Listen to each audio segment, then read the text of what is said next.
In a sunny and windy central village, there was a young man named Fan.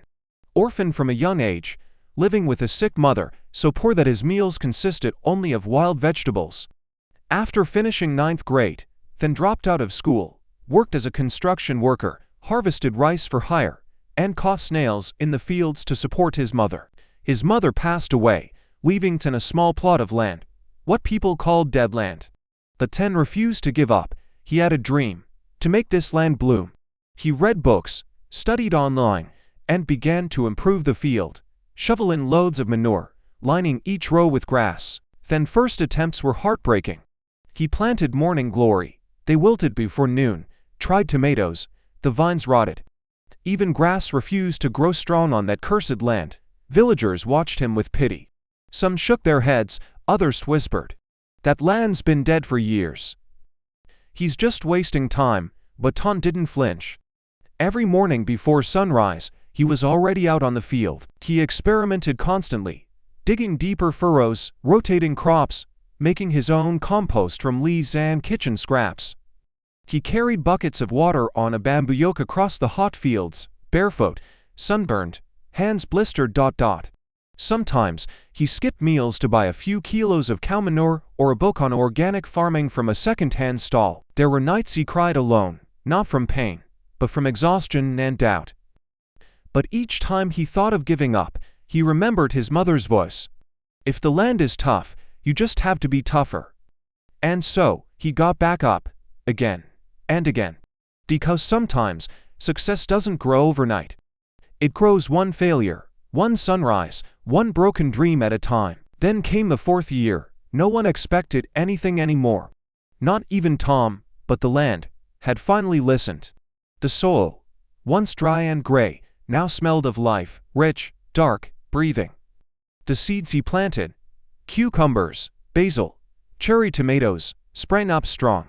The leaves spread wide, catching dew, the flowers opened. By harvest season, his tiny field had turned into a vibrant carpet of green. Rows upon rows of produce shimmer under the sun like emerald and ruby. The villagers who once mocked him now came with baskets in hand. "How did you do this, Fan?" This soul was dead. He just smiled, hands still muddy, back soaked in sweat. Then began expanding. 1 acre became 5, then 10. He reinvested every coin, never once buying new clothes or a phone. He studied irrigation systems at night, dug his own trenches, installed drip lines made from recycled plastic tubing. He planted flowers between vegetable rows, not just for beauty, but to attract bees. And when the bees came, so did the miracle of pollination. Everything grew faster, stronger, fuller. And just like that, the boy with empty hands had built a kingdom of life from barren earth. It wasn't luck, it was grit, patience, and a love so deep it could heal the soil. Success didn't change Fan, it deepened him. With his first real profit, Fan didn't buy a truck or a house or gold. He rebuilt the old village school, the one with cracked blackboards and broken desks where he once sat as a boy before dropping out. He bought uniforms for poor children, set up a free veggie box every Sunday in front of his farm gate. His farm became more than a business. It became a place of learning, a space of healing. He started teaching how to compost, how to save seeds, how to love the land again. Farmers from other villages came to listen. Parents brought their kids to learn. Even tourists began showing up, not to take selfies, but to take notes. One afternoon, a journalist asked him, "Why do you give so much away?" Fan looked at his soul-stained hands, then at the breeze dancing through his garden. "Because the land gave it all back to me. Now it's my turn." His voice was steady. His heart was full. He was no longer the poor boy with nothing. He was a cultivator of hope, a farmer of second chances. And to those still struggling, he became living proof that with enough heart, even the hardest ground can bloom. Time passed. The boy who once dug dry dirt with bare hands had become a man admired across the country, but then never left his village. He still lived in the modest house next to his farm, still rose at dawn, and still walked barefoot through the dew-kissed grass.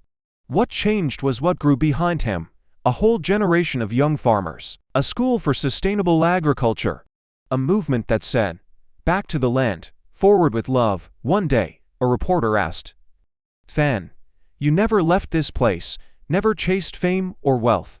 Do you ever regret it? He laughed gently, looked at the children playing near the compost bins, the rows of kale dancing in the wind, the bees humming in his sunflowers. Everything I planted grew more than food, it grew futures.